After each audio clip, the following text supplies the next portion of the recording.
All right, kamusta na kayo? Hola, everyone. What's good, everybody? My name is Nico Blitz. And I'm Jackie Ramirez. And this is episode 10 of the Mexipino podcast, y'all. Yes. We are finally here. We're back at it, straight off the plane, and just creating another beautiful episode of the Mexipino Another pod. amazing episode. Yo, so I've been looking at the growth of the Mexipino podcast for the past couple of weeks, and it's actually been pretty crazy. I think our TikTok went from 1,000 to 9,000 in about 2 weeks or something like that. Yeah, it was roughly, honestly, I would say even less than 1,000 to very close to 9,000. Now, probably by the time this episode comes out, would have already hit 9,000. Yeah, basically. We do want to give a huge shout out to Demo D, one time for the one time. All the clips that you guys see on TikTok or Instagram Reels or anything, Demo D is actually chopping up all those clips and putting them all together for your content needs. Yes, and we've been so busy that we actually needed to bring somebody on. So Demo D, Dino, he's a close friend of ours, and he's been helping us out. And honestly, he got the vision right away. Yeah, he got the vision right away. So shouts out to Demo D. That's DM0DEE on Instagram. Make sure you follow him. He's a dope videographer too. Quick plug, man. If you need a videographer, photographer for your weddings or for your events, make sure you hit up Demo D. Yeah, but especially shout out to TikTok. You guys are absolutely crazy on there in all the best ways possible, and even very opinionated on there. So we really appreciate you guys always putting your 2 cents in, because that's what we want at the end of the day. Yeah, super. The comments on TikTok, it's very unpredictable, and you never really know what will happen when you post a TikTok video. Oh, yeah, definitely. You can either get the really funny ones or the ones that'll just roast you for no reason. Yeah. So word of advice for anybody who's a content creator, or if all you do is create on TikTok or you want to get into creating on TikTok, you just never know what content is actually going to go crazy. So we kind of wanted to dive into a couple of the videos that have been going viral on TikTok and basically comment on some of the comments that have been made on the videos. Yeah, so we're going to pull up some of our their TikTok videos that, like Nico said, have been going pretty viral, and pick some of our, funny comments as well as some of our comments that are just dang, that one kind of stung a little bit, Yeah. The internet's super ruthless, y'all. It is super ruthless. I think we could go with something super lighthearted first. So one video that went extremely crazy was when we had DJ Kizza here on the podcast, and he was talking about how basically in Mexico they have watch parties for Dragon Ball Z. Mm-hmm. Now, one comment that really stuck out to me, it said, someone said Goku could run for president in Mexico and he could win. That's actually pretty hilarious. Yeah, shouts out to Goku. If Goku ever ran for president, I think I would vote for Goku as well. Yeah, I mean, and something that stuck out to me was the fact that Dragon Ball was released first in Mexico rather than the US. Yeah. I didn't know that. I didn't know that either. And then we were actually just reading up on how it almost created a national feud between Japan and Mexico, Dragon Ball Z. Yeah, it's actually kind of crazy, guys, the power that Google has. So this article was actually back in October 2nd, 2020, and this is from a website called Cracked. The headline says, Dragon Ball almost caused a diplomatic fight between Japan and Mexico. And that is, when you read that, you're just like, wait, what? It's one of those things that you kind of see on The Onion. Remember The Onion? Yeah. And you're just like, is that real? Yeah, it's so interesting. So I'm not gonna go through all the details of this article, but I want to go over a couple things that I thought were extremely interesting about this article. One, Mexico actually has the 3rd largest fan base of Dragon Ball, which outclasses both Japan and the United States. Which is super ironic, being that Dragon Ball was made in Japan. It's a Japan anime. Yeah, and for some reason, Mexico outclasses it. So, shouts out to Mexico and all the Dragon Ball fans over there. But this was the very interesting part, and as to why the article was even made. So, in Juarez, the government had to enter into diplomatic talks, convincing the esteemed gentleman from Japan to allow them their 30,000 attendee screening of a Dragon Ball Super episode. What that means is, in layman's terms, is that Juarez government had to ask Japan to allow a 30,000 person screening of a Dragon Ball Super episode. They had to ask permission for this. Yeah, because then they were gonna send out a cease and desist to them, right? Yeah, I mean, there was That's a so couple. crazy. There was a couple cease and desists sent out to different parts of Mexico because it was just something that just happens all across Mexico. So I'm like, man, like I didn't realize this was that big in Japan. But I mean, I get it though. In Mexico, excuse me. In Mexico. So the crazy thing is, why you may or may not think it's a big deal, I think it's just the same reason why they don't want us sharing like one Netflix account with like 30 freaking people. They still want to make their money. Yeah, even though, I mean, you and I share Hulu accounts, Netflix accounts, I mean, Disney Plus accounts. Yeah, but we're allowed like, like two or three people per account. So I'm not really tripping about that. That opposed to like 30,000 people sharing one. That's what I'm saying. It's 30,000 people sharing one little account at the same time. Yeah, so I don't know, man. That's actually the fun fact for the day. Yeah, so the more you know. The more you know. Jackie probably wanted to go over a couple more comments that we had. Ooh, excuse me. I'm so sorry. I just drank a whole bunch of water, so sorry if you heard that burp. Oh my gosh. Yeah. Oh, so on one of our videos where we were talking about POV or crying in a Mexican household, which by the way is going absolutely nuts. I think that's going to be like our first video to hit maybe 500K views. But something that I thought was really funny was that someone commented like, oh, and they always, when you're at the store and you're crying, your mom always gives you the death stare and threatens to give you away to like a random stranger. Oh, God. Which I thought was so funny because it's very true. Like when you're younger and you're at the store crying and you're embarrassing your parents, like your mom will say like, te va a llevar el señor, like that man's gonna take you. And it's just like, you don't know who this random man is, but he goes along with it, like looking at you like, yeah, I'm going to take you. Just the man. Yeah. And then, or te va a llevar señora, and she's going to take you, like the lady's going to take you. And then once you get older, you become the señora and you become the señor, like, oh, like I'm the man, like I'm the lady that's going to take the kid if he doesn't stop acting up. Goodness. Which I thought was so funny because it's very true. And it's like, it's that one of those scare tactics. Yeah, it's definitely a scare tactic. So I remember one time, this reminds me of a story when I was super young. I was walking around the mall. This was actually around the time when Heelys were still a thing. Oh my God, I had a pair of Heelys. I had some Heelys too. Those are so cool. Yeah, I love some Heelys. You know what's funny? I was actually just talking to somebody about Heelys. That's aside from the point though. So what ended up happening was that I was at the mall with my family. And we were walking around. I was obviously on my Heelys at that time. And my mom had just said, hey, don't wander off too far. And I'm just like, all right, whatever. So what do I end up doing? I end up wandering off just a little bit too far.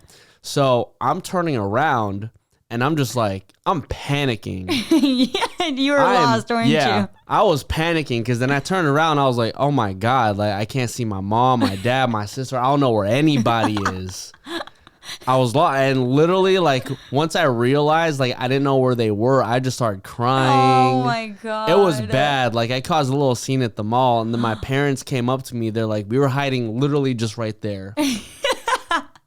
We were just right there. You had to learn your lesson one way or another. Yeah. And then my mom was just like, this is why when I tell you not to run away from me, not to stray away from me, this is why you don't do it. I said, Jesus Christ, man. Right, and the fact that I remember all that means it was very traumatic. But I bet you never did it again. Never did it again. Mom always knows right. For some reason, moms always just have like that weird sixth sense. Like when you're trying to find something and you like swear that you can't find it, and then your mom will go and be like, hey, if I find it, I'm gonna get mad. And then you literally looked in all the places that she looked, and the first place she looks, it's there. Oh yeah. So the one thing I absolutely hated hearing from my mom growing up was whenever she needed me to find something, whether it was Nico, get the trash bags, or Nico, get like a new bar of soap, or Nico, get this, get that, was use your eyes, not your mouth. Because I'd always be like, Mom, where is it? Mom, where is it? Use your eyes, not your mouth. I'm like, Jesus Christ, like I'm looking. And for some reason, whenever your mom ends up looking for the thing she asked you to look for, it's like right there. It just magically appears. I feel like sometimes moms will like just kind of have it in their pocket and then just go just to and like pull it out of their pocket, grab it, and just to prove like, yeah, it's right here. It's like, no, it wasn't. No, it definitely wasn't. It's like, that's all some bullshit. Like, I was literally looking there. You can't tell me I wasn't looking there. My eyes were glued. I was scanning everything. So I used my mouth to talk to figure out where it was. I'm not going to even lie. Like sometimes like I'll tell my mom like I don't have something of hers, even though like I probably lost it, and I'll be like, no, it's not there, and then like I look later on and I find it, and then I just put it back to where it's supposed to be, and just like completely forget like that she asked me. You know, it's funny because I think growing up, my mom's always been very, I want to say like receptive to, like if she's wrong, she'll say she's wrong, or like if we prove her wrong, she'll just be like, you know what, fine, you're right. So she's been very good about just like, I guess, owning up to her mistakes, which, you know, myself and my sister, my dad, we've all just been like so prone to like just owning up to our mistakes. And I think that's something that like my parents have just instilled with us. I'm not sure if that's like kind of the same in your household, babe. Like, so for instance, what I'm trying to say is like, if let's say I told my mom like, yeah, I took out the trash like 20 minutes ago. She'd be like, no, you didn't. And I'd be like, yeah, I did. And then she'll be like, all right, fine. My bad. You did take out the trash. I don't think my family's like that at all. like if I say I did something and like my dad or my mom was like, no, you didn't. I'm like, yeah, I did. And they're like, no, you didn't. And then like I have done it. And then like they see that I've done it. They're like, you only did that just because like we said it right now. I was like, no, it's been done. Like my family is not like that. Oh my God. Like we refuse to be wrong.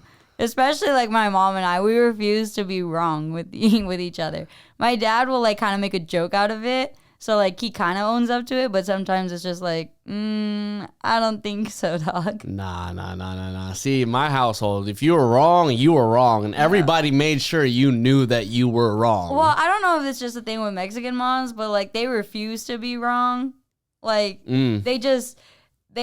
they want to be kind of like a hard ass about it, you know? Jesus. No, I'm being serious. Like, so much pride. Yeah, it's just a pride thing and being stubborn. Oh, Mexican moms are so stubborn. And I'll admit, I'm stubborn too. Maybe it's just a Latina thing, but like, we're so stubborn. Like, we refuse to be wrong. We refuse to like, I don't know, just be wrong. See? And me and Jackie were having an argument before this podcast, too. She refused to be wrong. And I'm like, that's literally not what I'm saying. Okay, we weren't having an argument. We were having a difference of opinion. Yes, we were. And we will not discuss that difference of opinions. It had everything to do with like cheaters and non-cheaters and all that. You probably saw the clip. None of us cheated. No. Yeah, none of us cheated. It was just a topic of discussion. Yeah. But yeah, like, I mean, we're very happy that like the TikTok has been, that sounded so old. Jesus Christ. That's what happens when you turn 29, huh? Yeah, that's what happens. I turned 29, by the way, guys. Literally. Yesterday. Yesterday. We're recording this on March 15th. My birthday was on March 14th. And I'm officially 29 years old. Yeah. Last year in your 20s, babe. Yeah. I will say, this was probably my favorite birthday ever. You did this say is my that. favorite birthday. You did say that back home because we went back home to San Francisco for Nico's birthday to celebrate with his family. He hadn't been with his family for a few birthdays now, like several birthdays. Yeah. So almost a decade. Wow, really? Almost a decade. Dang. Yeah. So yeah, we went back home, and Nico said that he thinks that this was probably one of his favorite birthdays. Yeah. I guess we could start it off with Friday because Friday was just absolutely crazy. Yeah. And I don't want to go over any detail about Friday. So what happened on Friday was I ended up spinning at Arena K-Town. And so prior to that, there were some shroomies involved. I'll go ahead and just say that. And my best friend, Demo D, ended up taking some shroomies. And then next thing you know, Bootleg Kev comes up to me at the club, and he just forces like a couple more shroomies down my throat. And I'm just like, man, I'm feeling it. I am feeling it. I think psychedelics are a very interesting experience. Oh, yeah. I love them. I love them. I feel like as you get older, you realize, like, alcohol, like, the hangovers just suck. And sometimes it's easier to take, like, it's easier to, like, smoke weed or take a psychedelic and not be hungover the next day rather than just drink and be miserable. Yeah, so the thing about it was that, you know, I probably only had 3 hours of sleep that night after just, like, purposely just, like, looking at my hand, just pulsating, like, towards my face for, like, a maybe good, like, hour or so, right? But then when I woke up in the morning, I felt absolutely fine. I was like, wow, this is literally how I want to feel every time I have a good night. Yeah. Well, this is how I want to feel every following morning. Yeah. Excuse me. Yeah, I was going to say, oh, whoa, not every night. I mean, like you said, it just feels better. Like you don't feel tired. You don't feel like muggy or icky or anything like that. You just feel rejuvenated almost. Okay, so I have a question for you. Are there any Mexican household homemade what's the word I'm looking for? Hangover remedies. Yeah, there is actually. There's several. I mean, you can either just drink another beer and get it over with, and honestly, beer does help if like with a hangover. Like, I don't see if you drink like another beer in the morning, like screw it, yeah. Or you can eat menudo. Menudo is kind of like just like it's what pozole is, right? Well, Yeah. menudo is made with like the cow meat and hominy, and it's just you just gotta spice it up with like a bunch of tapatio, and you gotta get it real spicy. You can either eat pozole, or you can even what other. I feel like I'm missing one more remedy.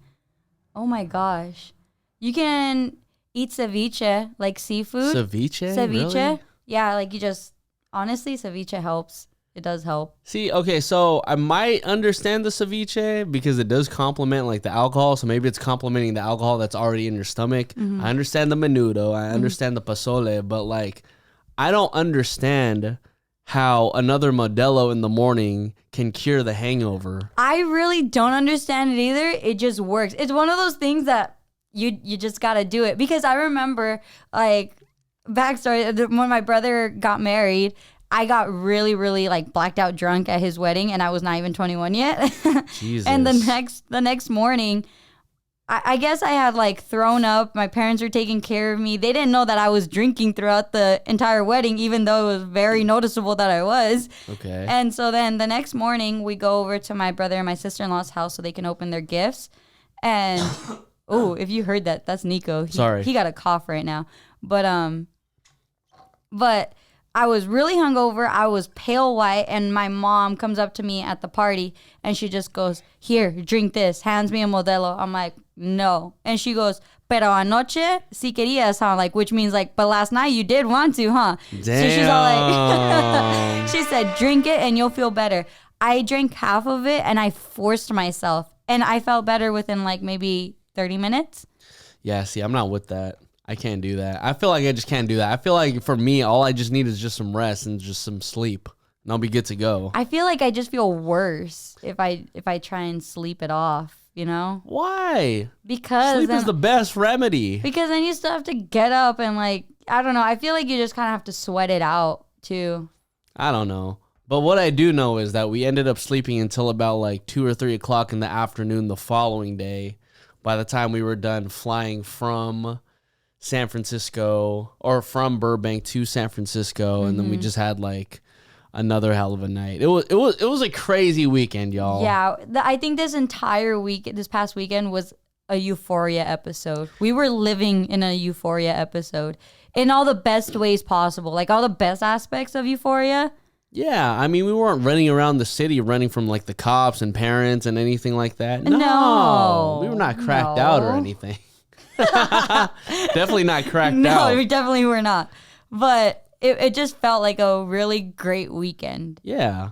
I felt like we were watching the play at the end. No, Oh we my- were the play. We were the play at the end. Yeah. We were Lexi's play. It was Yeah. our life. Oh my goodness. Oh, See? see, now she's the one with the whole jokes. She's the one with the jokes. Goodness. Yeah, it was a good weekend, y'all. And, you know, I think by the time I'm already thinking about 30, but it's been an amazing year. And the way I like to set everybody, or the way I like to tell people about like their 20s, whether it be early, mid, whatever, I wholeheartedly believe that your 20s is the time in which you set everything up for yourself. You set yourself up for success. 30s, in that case, is the time where you are thriving off of everything that you built for yourself in your 20s. Then therefore, I believe in your 40s is when you just like enjoy the fruits of your labor. At least that's my plan right now. Yeah, I mean, that sounds like a good plan. Yeah. And I'm just saying that for me because some people work until they're like 60 or something. I'm like, I'll be tapped out by the time I'm 40 something. That's more my plan is. Yeah. I mean, I feel like your year 28 was very, you excelled in a lot of things. I feel like 29 is going to be even crazier.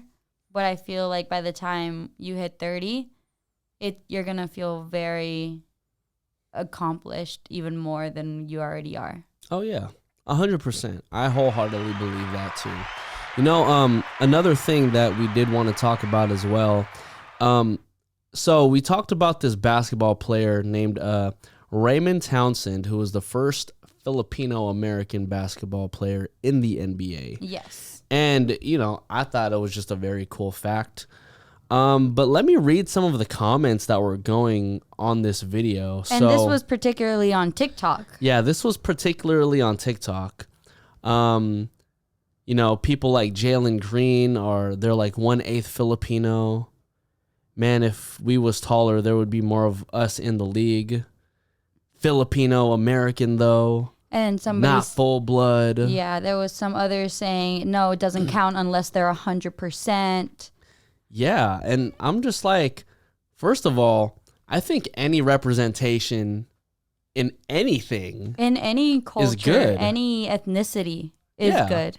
Yeah, so we might not have like a full-blooded Filipino in the NBA, and maybe it just hasn't happened yet. I mean, it obviously hasn't happened yet, but you can't dismiss the fact that people like Jalen Green, Townsend as well, like, you can't say that they're not Filipino or they are any less Filipino. I think, if anything, the fact that they're in there shows that a Filipino can be in the NBA. And I think it also shows that, that the fact that they are accepting that they are even a part Filipino is a win, you know? I mean, if they were to just completely dismiss that, it'd be like, dang, what the heck? Like, even artists like Sweetie and her, like, they accept their roots from being Filipino, you know? And if they were just to dismiss it, I feel like people would still have a problem with that. Yeah, exactly. It's I totally get your point. It's like you can't win either way with these people on the internet saying like, oh, you know what? Yeah, you're just half, or you're like 1/8, or you're whatever, you're this, you're that. It's like, you're not enough to be considered Filipino or Mexican or, black or whatever it may be. Yeah. And that sucks because you don't know what these people have gone through in their lives. For example, Jalen Green, you don't know if he's had identity issues growing up because he's part this and part that. Yeah. You don't know if he's been accepted as not being seen enough of something. And for someone to go into a comment and say, oh, you're not Filipino enough, it's like, well, what if that's the side he identifies most with? Yeah, exactly. Like, you never really know. Like, what if he just speaks Tagalog? Yeah. And even if he doesn't, it still doesn't make him any less Filipino. And that's an issue that I have too. And I see it a lot more in my Mexican culture, because that's obviously I'm Mexican.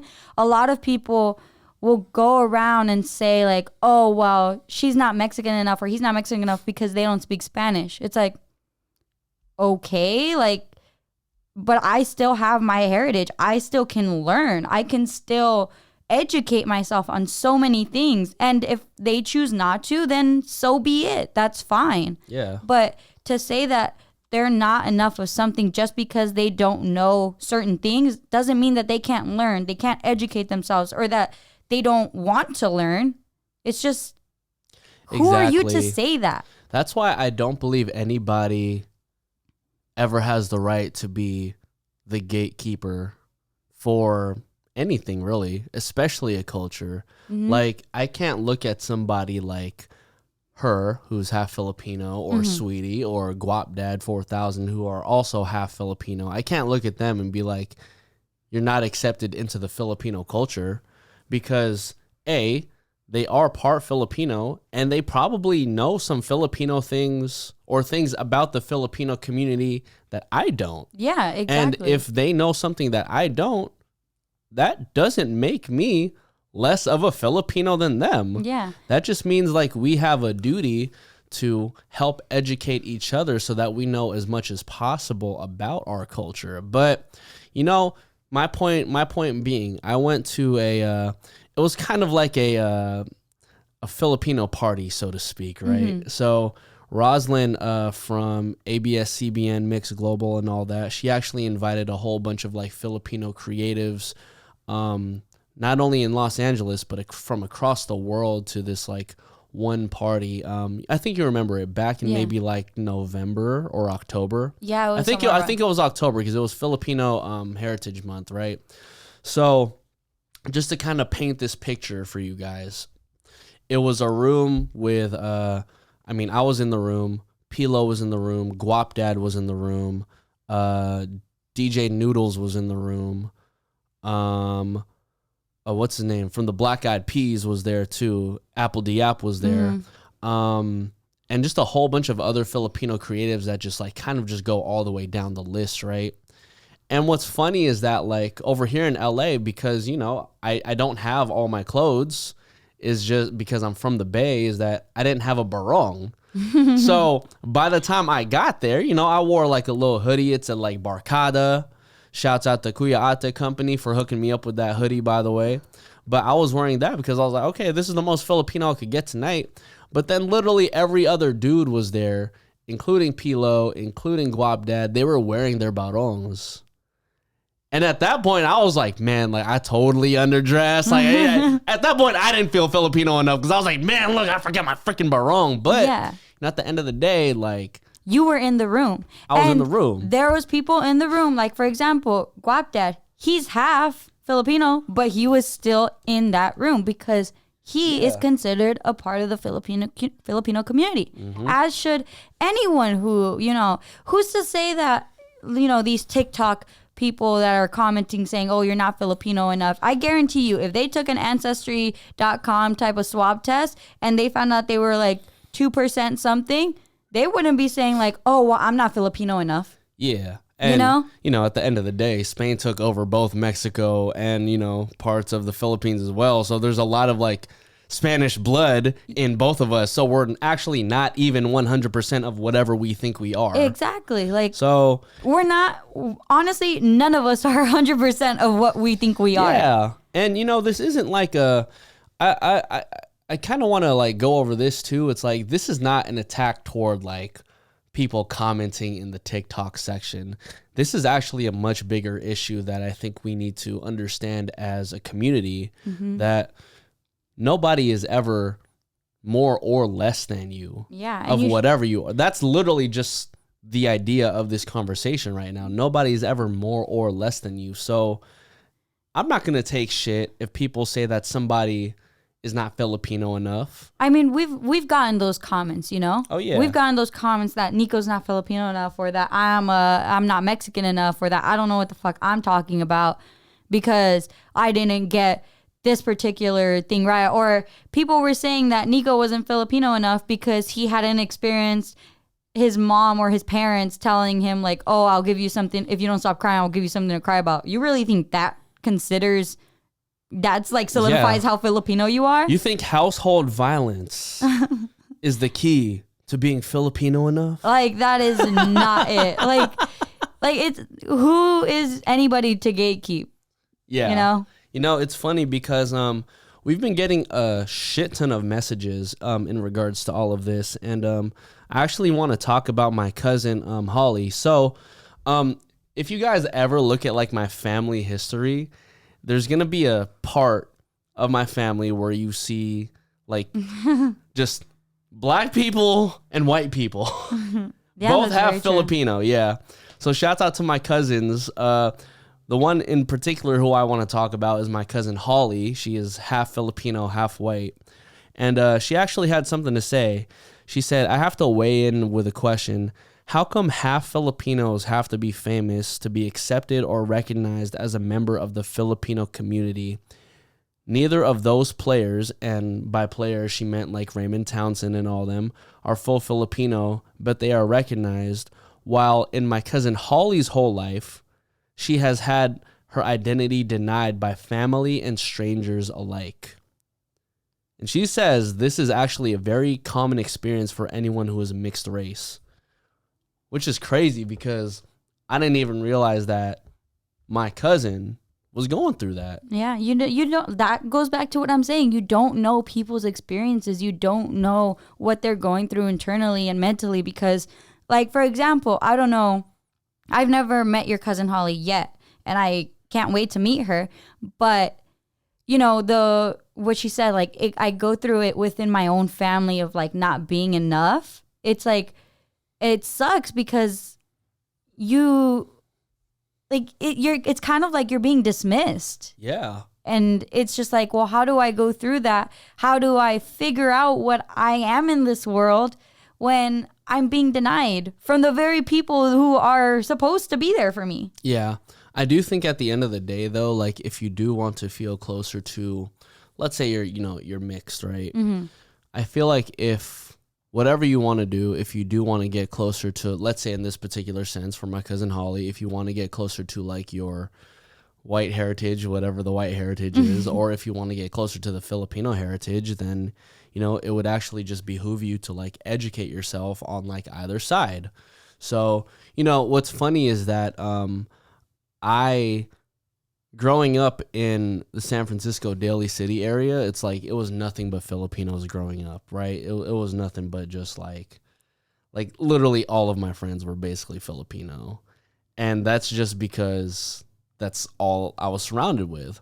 So it was funny because I never had the opportunity back home to learn more about my culture because I just felt like it was always there. Mm-hmm. It wasn't until I detached myself from my culture and realized how much more massive this world is, because when I moved to Los Angeles, there was literally like nothing but Mexicans over here.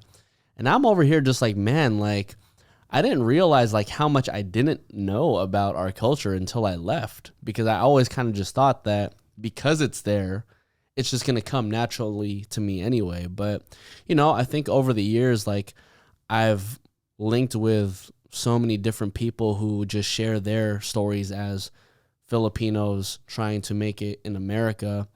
And you come to understand that, let's say, the Filipino-American dream is just it's so different and it's ever changing.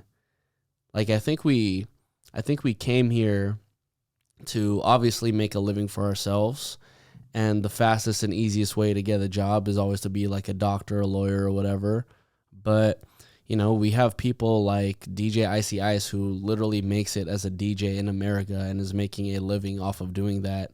I think even if we go on Twitch and we see all these amazing DJs do their thing, the funny thing is that, like, I saw this comment the other day and it was like, I think DJ Bella Fiasco actually tweeted this the other day. And I really want to go over this comment because it was a really good comment that really had me thinking. I'm sorry, everybody, like, as I look for this comment right now. But shout out to Bella Fiasco, another very dope Filipino-American DJ. So, almost here. All right. This is Bella Fiasco's tweet. Somebody in my stream said, is it just irony that it's so many poppin' DJs that are Filipino? End quote. And let me tell you, nothing about that is irony. Not one to brag, but Filipinos are fucking good at everything, and we do it with sauce. And, you know, that being said, I think whether it's your dream is to be like a chef, like Chef Valerie, or to be a DJ like Icy Ice, or to be an entertainment host or whatever, or if it is to be a doctor and a lawyer, like, I think Filipino-Americans have so much power. Not Filipino-Americans, excuse me. I think Filipinos in general just have so much power that is just clustered within us.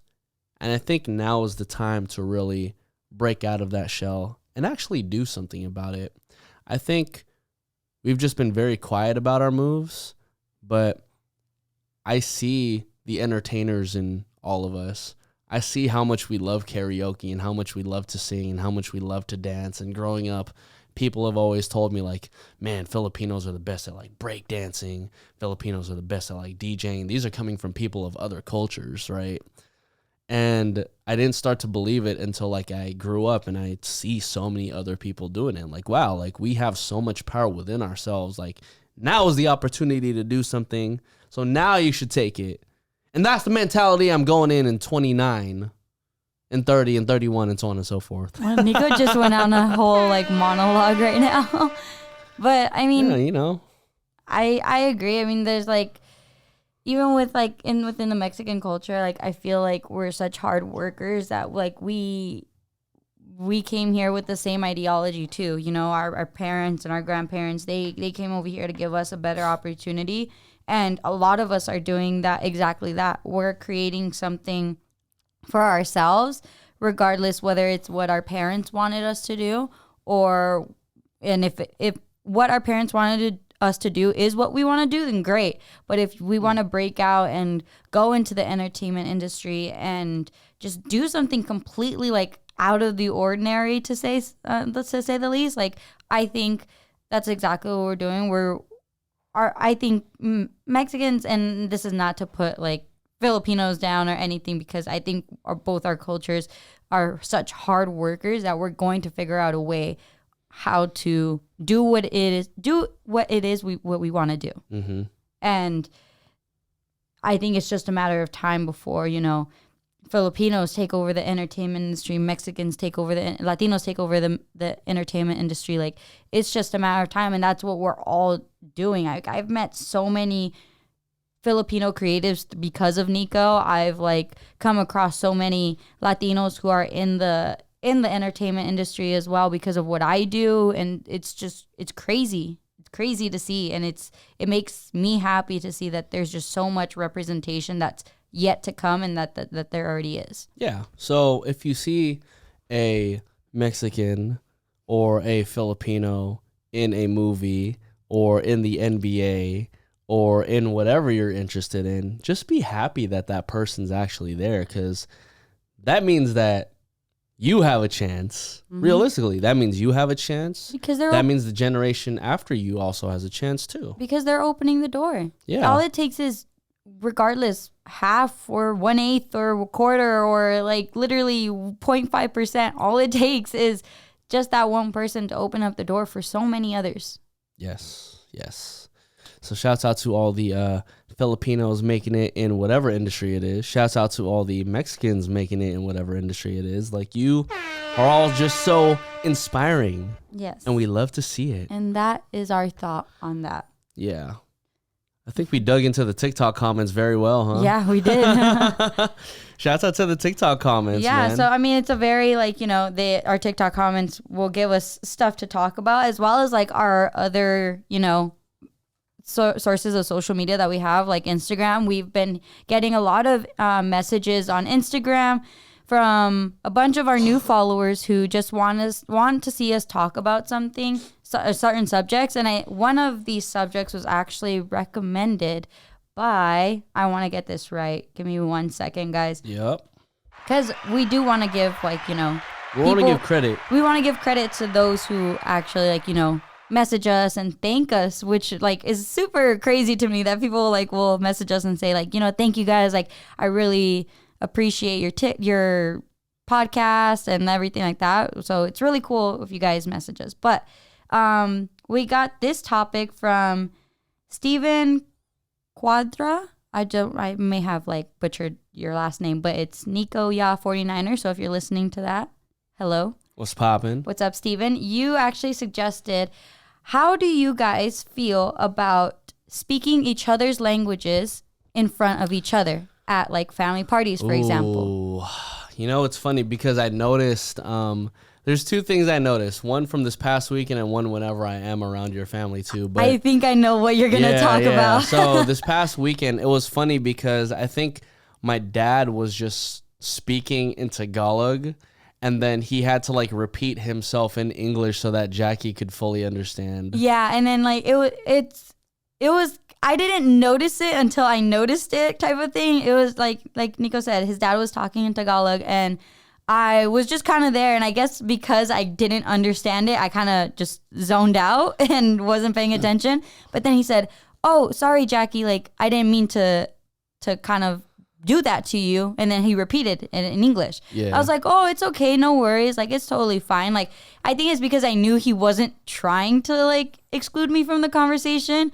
It's just kind of a second nature for your dad. Yeah, just the Tagalog just came a little bit more naturally for him. And he's like, oh, shoot, well, Jackie doesn't understand what the hell I'm saying, so I just got to say it anyway. Yeah. I think that your parents actually do a really good job with saying something in Spanish and then repeating it in English for me to be like, okay, cool. Like, I could keep up now. Yeah, and I can keep up. My sister-in-law, too, like, she'll do that a lot at, like, family dinners when you're there. Like, she'll be like, oh, Nico, by the way, this means that. And then you kind of, I think you've gotten really good at picking up the context of everything. Yeah, I always just understand the gist of everything, except for this one time. It was actually Thanksgiving at Jackie's place, and or her uncle's place, excuse me. And, you know, I guess one of her family traditions is actually like going around and everybody individually saying like what they're thankful for. And the funny thing was that because everyone primarily speaks Spanish, everyone said what they were thankful for in Spanish. And I'm over here just sitting with a blank face like, see? See? Yeah. And then when Nico came up, it was kind of like that Bridesmaids movie where he's like, gracias para vivir en la casa. And Nico was just like, oh, no, I'm just kidding. He didn't do that. Yeah, but no. I didn't even try, y'all. No, I didn't even try. But nonetheless, like, I try and, you know, tell Nico, try and translate everything. And I don't think it's rude unless, like, you purposely can feel that you're being excluded. And you feel like, you know, when someone's talking about you in like another language. Yeah. And you know, it's like, I'm not going to include Nico in a conversation at my family party. And then if he does something, I'm going to whisper on the side, like something in Spanish and talk shit about him. You kind of know. I think when you're at a family party, you kind of know if like someone is talking shit about you in another language. I think it's just those context clues. Like, you know, like you could literally do that like at school or just like, you know, wherever you're at. And if someone just immediately starts speaking another language and you clearly don't understand, or they think you don't understand, it's like, okay, motherfucker, like, what were you saying? Yeah. Like, literally just say it to my face. I would rather you do that. Yeah, and then, like, even then, sometimes, like, my uncles will make their, like, you know, their guy jokes. Like, they'll start in English, and then, like, a part of it is in Spanish, and then they'll turn to Nico and be, like, tell him in English. So, it's like, they include Nico when it comes to, like, speaking in Spanish, and they'll translate for him, which is why I don't think it's a issue with us, that, like, you know, my family speaks in a different language sometimes, and that your family speaks in a different language sometimes. Oh, yeah. You know, all I know is, like, with the little Spanish I do know, I try to just, like, sprinkle in, like, you know, si, hola, just a little bit here and there. Yeah. That's it. Yeah. Shoot, whenever you guys have, like, taco, you know, like, the taco people over there, like, I'll be sprinkling some Spanish with them, you know? Yeah. Something that's, like, very corny and cheesy that Nico does, though, in Tagalog and in Spanish, is that he'll kind of, like, he'll go, kamusta na kayo? I'm just like, oh my God. Like, and his mom gets annoyed. Or then, like, in Spanish, like he'll say, and I know it's the same thing in Tagalog, but he'll go like "Cómo estás?" So it's like it's "Cómo estás, babe?" Like just say it, just say it like very fluidly, please. I do it just to make people feel hella awkward. Well, you do make me feel awkward every single time you do it. Yeah, I do this every single time. Kamusta na kayo? Anong balita? Yeah, I'm just like I literally look at him. I'm like, can you just living la vida loca? I can't with it. I just know that's a Nico thing to do, so. It's just funny. It's funny because people start to feel uncomfortable, like, oh, this fucking idiot. Yeah. Please tell me some of y'all end up doing that. I do that because it's shits and giggles. Actually, I would like to know if other people do that. Yeah. I want to know, too. I'm pretty sure. I doubt it. But you know why I do it, though? It makes them remember me. Yeah, that's true. You're memorable. I mean, granted, I could also be memorable if I wanted to speak like super fluid Spanish and be known as like the Filipino dude who speaks Spanish. But then again, you'd rather be known for something funny. Yeah. I'd rather be known for some stupid shit like hola. Living the vida loca. Living la vida loca. That's why my grandma remembers you. See? Exactly. And your grandma with Alzheimer's remembers me. Oh my God. Jesus Christ. Jesus, you didn't have to put that part in there. Oh my God. Oh my God. I'm just saying. So, one thing, I'm surprised you never asked this because we didn't have any lumpia over the past weekend. We didn't. Yeah. But I didn't expect it. It's not like I go to your house back home and be like, I walk in, I'm like, all right, y'all, where's the lumpia? I don't do that shit. Well, I mean, I'm not going to lie. Whenever I go to your family parties, I'm always kind of expecting like carne asada. Well, that's because we've kind of groomed you into like knowing that whenever we have a get together, we're going to have carne asada. Yeah. I'm not going to go to... Like, if anything, I'm going to ask for sotanghong at your family's place. Yeah, that's true. That's true. That's like, true. your dad makes sotanghong every time we go back. Yeah. Like, I have a better chance of there being sotanghong if I ask than, like, yo, guys, where's the lumpia at? Well, because, you I'm know, not gonna fucking say that. you still got to, like, fry. And it's like a whole ass process for lumpia. And by the way, I do want to put this fact down. Lumpia is basically an egg roll. Lumpia is basically an egg roll. Y'all could fight me on this. The TikTok But comments it's are gonna basically fight the you. same thing. The TikTok comments are gonna fight you on this. I don't care if TikTok comments fight me on it. It's literally the same thing. We've been having this argument with like all the other Filipino homies, and there's a handful who definitely agree with me. Because it's the same thing damn near. Honestly, ever since like that food episode, Nico has been asking everybody about lumpia being an egg roll and everybody if taquitos are just rolled up tacos. Because it's a debate. It's a debate. Literally, I've had literally, I've had some Mexican homies be like, "You're right," because it's like the same thing. See, and Jackie's looking at me crazy when literally there's other people who agree with me. Because they're wrong. Taquitos are not rolled up tacos. I don't know, babe. I don't know. They're not. You literally put different stuff on them. I think the title of this particular episode is going to be Lumpias or Egg Rolls. People are going to fight you on that. Yeah. I wish you would. Because y'all going to fight me on some stupid shit like that.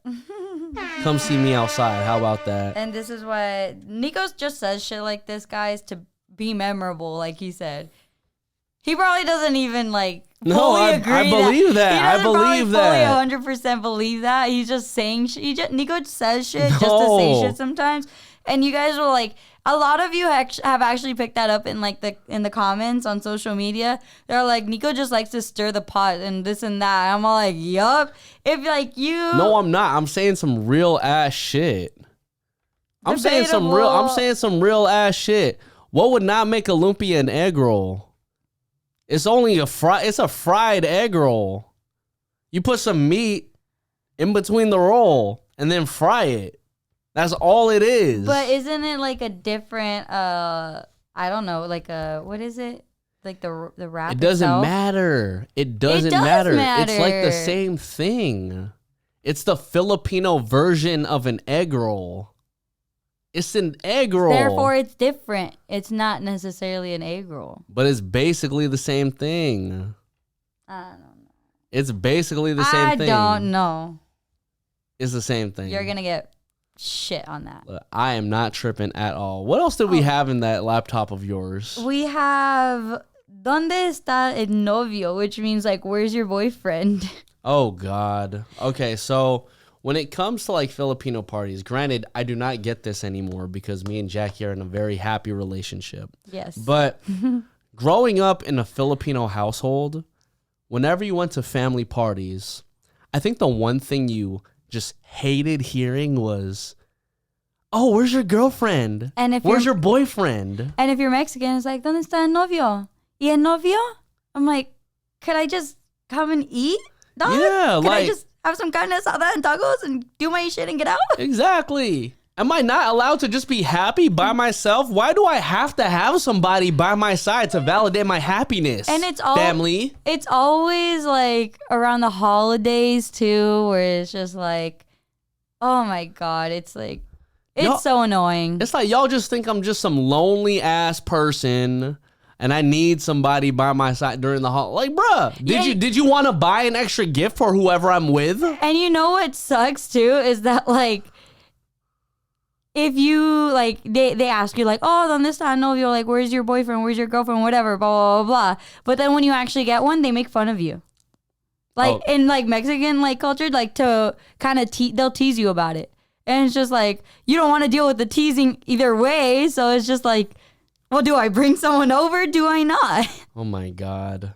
So it's a lose-lose situation. It's a lose-lose situation. You just lose because you're born. Yeah, pretty much. What the hell? What kind of shit is this?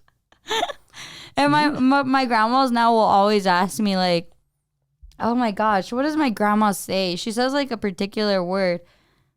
Oh my God, I can't remember, but it's like. That's the alcohol from this entire weekend just hitting her right now during this podcast. But like now that like I have a boyfriend, obviously I have Nico, my grandma will like ask me like, ¿Y el honey? Like, ¿dónde está el honey? Like they'll call him honey and just be like, oh yeah. Yeah, and I'm just like, I was like, oh, he's not here. Like, so then once you actually get a boyfriend or a girlfriend, it's like they expect you to be with them all the time. And I'm just like, no, he's working. Like, he has a life. Yeah. I have a life. Yeah. Sorry. I got some shit to do too. Yeah. But shouts out, it's just a weird thing to like have growing up. Because it's funny because now that I'm seeing like my baby cousins grow up, it's like I don't think they're getting asked those same questions. I don't think they are. I definitely was. I'm like, bruh, like, can I chill? Can I relax? I'm trying to think. Like, what's funny is that my cousin Andrew, every time like I be like bugging him, like, oh, like young Drew got the hose, huh? And he just laughs. He'll just laugh. He'll be just awkward about it. Yeah, he'll just laugh and be hella awkward. It's like, bro, like, come on, I know you got hoes. See, I tease my cousin. She just started dating recently. And Nico and I will tease her. Like, we'll tease her. We'll tell her about, like, red flags and shit like that. But, like, I don't think my family does tease her too, actually. Is it a red flag if a 17-year-old has a Tesla? Yeah. Oh, my God. Yeah. We just put my cousin. That's an inside joke because Jackie's cousin's boyfriend currently has a Tesla. No, he's not her boyfriend. Jesus Christ. Yeah, no. It's not. Here's a good question. And here's a good question. If you're dating someone for like, let's say 3 months, do you call them your boyfriend or girlfriend, or do you wait until the question is asked? I think you always just have to wait until the question's asked. If you don't ask the question like, will you be my boyfriend or girlfriend? Then it's never. Then it's free game, right? Yeah, it's free game. You're free to just be with whoever you want. Unless there's like established rules, like, hey, I'm not dating anyone else, you're not dating anyone else, but we're still dating, but we're not official yet. I mean, you can do that, but in my eyes, like, there's no rules. that's why I kept on bugging Nico when we were first dating, because we dated for like 4 months. Okay, and I was gone for like 4 months. Like, what the hell? You wanted me to ask you over like FaceTime? Like, what do you want me to do? At that point, I was just like, what are we doing here, my guy? Like, yeah, all I'm saying is, if you have not popped the question, will you be my boyfriend or girlfriend? It is absolutely free game. You can date whoever you want in between time. Granted, you're going to have to deal with whatever the consequences are and feelings getting hurt or whatever. But that's your choice. So the relationship is not official until the question is asked. Exactly. Because it's the same thing. Like, if you're with someone for like 10 years, do you just assume that you're married to that person? No, you got to pop that question. That's very true. I actually know someone who was like in a relationship for like 8 years. And like they both kept on saying though, like they're like, we're basically married. I'm like, so why not get married? They're like, I think they were like doing it for like tax reasons, and I was just like, okay. Hey. And then they got married just recently, and I was like, interesting. Hey, well, shouts out to y'all. Maybe y'all just evaded some taxes or whatever the reason may be. That is neither here nor there, my friends. But yeah, this was a good like recovery episode, my friends. Good recovery episode. I don't know if y'all could hear it in my voice, but I'm definitely tired from the weekend still. I think my eyes are like half open right now. Yeah, Jackie's definitely tired too. But this is episode 10, and we're so happy to make it here. We're actually going to have like a lot more guests moving forward with the podcast. Shouts out to our last guest, DJ Kizza. I think the next guest that we want to bring on would actually be like a female Latina. And just because we want to get like the perspective of like all different walks of life, you know? Not to say that we won't get like people who are outside of the Mexican or Filipino heritage as well. No, it's just that we wanted a female because lately we've had males, and I need someone to fight with me against Nico. So yeah, I mean, look, that's what I'm saying. Like, I want to have like a female Latina on here as well. Like, you know, like, can you handle two like female Latina like points of views? Oh, of course. I mean, as long as you can just keep the open mind, that's it. You just got to keep the open. I'm so open-minded. Like, I'm not gonna, like, if I'm wrong on something, I'll say I'm wrong. As I said earlier in this podcast, I will say I'm wrong. We'll see. That being said, Lumpia is egg roll, y'all. I'm not wrong on that. You are wrong on that. I'm definitely not wrong on that. Thank you, everybody, for listening. My name is Nico Blitz. I'm Jackie Ramirez. This is the Mexipino podcast. Thank you for listening. We'll see you next time. Adios. Bye.